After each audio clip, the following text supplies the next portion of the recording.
Comme promis, le bullshitomètre, il arrive. François Monnier, le directeur de la rédaction d'Investir. Bienvenue François. Pour ceux qui nous suivent à la radio, vous pouvez nous suivre aussi à la télé. Vous apercevez François s'installant en plateau, en famille, à nos côtés. Bonjour François. Bonjour. On est ravis de vous retrouver. Chaque jour, un expert de marché vient déconstruire une idée reçue, un préjugé de marché un peu trop facile. Le préjugé du jour que vous allez déconstruire, c'est l'idée qu'il faut acheter en bourse les stars du marché. Vous n'êtes pas d'accord? Absolument. Vous entendez le tonnerre? Vous non. Non. Mais nos auditeurs et téléspectateurs, oui. Et là, il vient d'y avoir un énorme éclair sur le plateau. Vous voulez foudroyer cette idée selon laquelle, effectivement, en bourse, il faut d'abord acheter les stars du marché. C'est pas votre dada. Absolument. Je dirais même que c'est bullshit, puisque une star du jour, ça rime pas avec star toujours. Pour la simple et bonne raison, c'est qu'on a du mal à trouver des stars d'un jour qui permettent d'afficher une performance régulière pour les 10 ans ou les 20 ans à venir. Donc ça, d'abord, qu'est-ce que c'est qu'une star? Une star, c'est une société qui est capable d'afficher, j'allais dire, une croissance régulière de ses profits et qui enrichit, bien sûr, ses actionnaires. Et là, lorsqu'on investit sur une star, c'est qu'on sait que le marché action, c'est un gain moyen annuel de l'ordre de 7% par an. Une star doit être capable de générer du 10, du 14, voire du 20% par an. Et ça, il y a beaucoup d'acteurs qui sont capables de ça, sauf que on voit que c'est extrêmement compliqué de poursuivre sur cette lancée et que il y a toujours des cartes qui se rabattent et que finalement une star d'un jour c'est bullshit parce qu'il y a un risque très élevé à ce que finalement cette star continue de performer agréablement pour les actionnaires. Et là on a des multiples exemples qui montrent qu'une star c'est souvent une star déchue d'abord et pour des raisons qui sont toutes différentes. Si on prend un exemple, c'est Téléperformance, on est dans les centres d'appel, c'était un des champions de la Bourse de Paris, si ce n'est l'une des plus belles valeurs de la Bourse de Paris, qui est d'ailleurs rentrée au CAC 40, et aujourd'hui on a une performance de moins 60%. Pourquoi? Parce qu'on a une innovation qui s'appelle l'intelligence artificielle et qui peut remettre en cause le fait que Téléperformance emploie aujourd'hui 1 million de collaborateurs, 500 000 collaborateurs, et finalement peut-être que la machine pourra remplacer les hommes, et donc ça change la visibilité qu'on peut avoir sur cette société. Donc un problème d'innovation. La deuxième conséquence, c'est par exemple lorsque vous avez eu un boom et après vous avez un problème de gestion de croissance. Ça, c'est Eurofins. Eurofins Scientifique, on est dans le domaine de la santé. Ils ont eu un boom d'activité avec bien sûr le Covid. Et derrière, il faut gérer un problème de stock dans la distribution. Et pendant 3 ans, vous avez une réorganisation et donc une période de transition. Et donc la valeur de croissance n'est plus une valeur de croissance. Et là, bien sûr, tout de suite, sanction boursière, vous êtes sur du moins 20%. Autre phénomène, c'est une guerre des prix. On l'a vu dans les années 2000, on avait une star dans le CAC 40, ça s'appelait Alcatel. Alcatel avait investi énormément dans les équipements télécoms. Guerre des prix avec les Ericsson, Huawei. Résultat, Alcatel a disparu de l'horizon. Donc, guerre des prix, innovation, problème de croissance, problème aussi, par exemple, vous avez Atos, Atos qui achetait, ils avaient une sorte de magie, on achète des sociétés qui ne marchent pas très bien et on les remet au bon format et ça génère de la croissance. Et là, à un moment donné, on a vu que les acquisitions, ça ne marchait plus et tout de suite, le titre disparaît des écrans radars. Donc il y a beaucoup de valeurs qui étaient des stars et qui ne sont plus des stars aujourd'hui, voire des thématiques. Il y a quelques années, on louait les performances boursières des valeurs moyennes. Les valeurs moyennes parce qu'on disait une société qui est petite est forcément une société agile. Et quand vous êtes petit, c'est plus facile de doubler votre chiffre d'affaires que quand vous générez plusieurs milliards. Sauf que depuis 4 ans, les sociétés sont toujours très performantes opérationnellement, mais il n'y a plus de flux acheteurs parce que les gérants actions valeurs moyennes ont du mal à collecter. Donc là, vous avez un problème environnemental, d'écosystème, qui fait que l'argent n'est plus irrigué vers les valeurs moyennes, mais plutôt vers les grandes valeurs, voire les ETF. Donc vous avez plusieurs raisons qui montrent que star d'un jour, c'est pas forcément star toujours. Julien?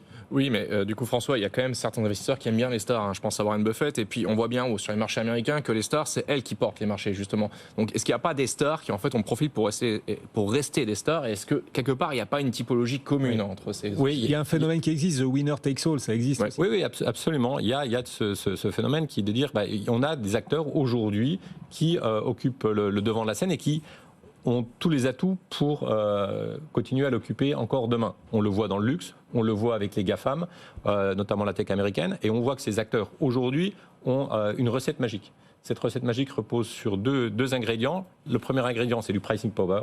Nos produits sont énormément désirés par la population mondiale. Tout le monde se bat et prépaye plus cher. C'est le cas dans le luxe, c'est le cas sur l'iPhone d'Apple. On paye plus cher parce qu'on veut cette marque-là. Et ça, on voit que aujourd'hui, c'est un véritable sésame, notamment, on le voit dans les pays émergents. Et puis le deuxième élément, ce sont les sociétés qui ont énormément de cash. Parce que plus vous avez du cash, plus vous pouvez éventuellement racheter des concurrents. Et c'est la grande force aujourd'hui des acteurs américains. Comme point commun, ils ont tous énormément de cash parce que dès qu'ils voient une nouvelle innovation, ils la rachètent pour éviter que le concurrent vienne déstabiliser leur modèle économique. Et c'est d'autant mieux quand les taux montent. On peut racheter sans emprunter. C'est encore mieux quand les taux montent sur la rentabilité du cash, un peu moins sur leur valorisation parce que ce sont des sociétés qui sont allergiques. Mais encore une fois, si on regarde le parcours des GAFAM, c'est pas non plus un long fleuve tranquille. Il y a eu beaucoup d'inquiétudes. La Meta remonte en bourse, mais à un moment donné, quand le changement de nom, où on s'est dit oh là là, où est-ce qu'il nous emmène dans le métaverse, là tout de suite, on a eu des fortes tensions. Donc on voit quand parfois ils remettent quand même leur titre en jeu. Microsoft a eu à un moment donné une passe, j'ai envie de dire une traversée du désert parce qu'ils avaient tout fondé leur modèle économique sur Windows. Et là, après, il a fallu trouver des nouveaux relais de croissance. Et ils y sont parvenus. Ils ont investi dans le cloud parce que justement, ils regorgent de cash. Donc, ils peuvent dans le cloud. Là, ils sont en train d'avoir une position assez importante dans le domaine des jeux vidéo en rachetant Activision Blizzard. Donc, on voit qu'ils essaient de réinventer leur modèle économique pour rester devant. Donc, le pricing power et le fait d'avoir une montagne de cash, aujourd'hui, ça permet de gagner par rapport à la concurrence et de rester encore, je veux dire, sur les marches du podium. Mais on le voit, la compétition est rude. La compétition est rude. Et puis sur Apple, par exemple, on voit Apple très peu communiquer sur l'intelligence artificielle. Un certain nombre d'experts se disent « Oh, est-ce qu'il risque pas de rater la vague ?» Oui, non, la question peut se poser. Aujourd'hui, Apple, c'est la reine des capitalisations mondiales. Est-ce que dans 10 ans, ce sera encore le cas? La question peut rester ouverte. Donc vous le dites, forcément investir dans les stars du marché quand on est investisseur en bourse, c'est pas forcément un très très bon réflexe. Il faut savoir séparer le bon grain de l'ivraie. C'est un grand mot, mais enfin voilà, le bon grain du moins bon grain. On va plutôt le dire comme ça. Et quand on a des stars dans son portefeuille boursier, est-ce que c'est comme dans les équipes de foot, quand on a plusieurs stars, c'est compliqué à gérer? Exactement. Il faut pas avoir que ça. Mais il faut avoir un Mbappé, ça fait toujours du bien. Donc oui, on veut une ou deux stars. Oui, on veut, par exemple, ça ne sert à rien d'acheter toutes les GAFAM, mais si vous prenez uniquement une position dans Apple et Microsoft, vous vous dites, voilà, j'ai une exposition sur la tech américaine, et après je diversifie éventuellement avec éventuellement des stars dans le luxe, et après je prends des sociétés, on va dire un peu plus, qui ont des niveaux de valorisation peut-être inférieurs, pour avoir une sorte de beau mix. Donc oui, quelques stars dans votre équipe de foot, mais il faut des milieux de terrain, il faut des défenseurs, et il vous faut un gardien pour essayer de réduire un peu la volatilité de votre portefeuille et permettre de tenir dans des périodes qui peuvent être un petit peu agitées. Là, on voit par exemple le CAC 40 qui franchit les 7000. C'est quand même bien d'avoir une exposition sur plusieurs thématiques et des différents profils pour justement traverser toutes les périodes. Julien? Oui, juste, vous évoquez téléperformance. Moi, je pense à Adyen. C'est une star déchue en fait. Bien sûr.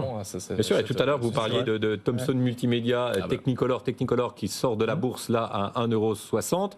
À un moment donné on disait ça vaut rien. Alain Juppé nous expliquait que Thomson Multimédia ça valait 1 franc. Finalement ça a eu un formidable succès en bourse et même rentré dans le CAC 40. Et là ça sort par la petite porte et ça vaut 3 francs 6 sous. Oui. Donc faut se méfier aussi des modes et des grands engouements et après des... Et les stars, ce sont aussi parfois les entreprises discrètes mais constantes. Air Liquide. Exactement. Air Liquide, Vinci, Exactement. Oui, absolument.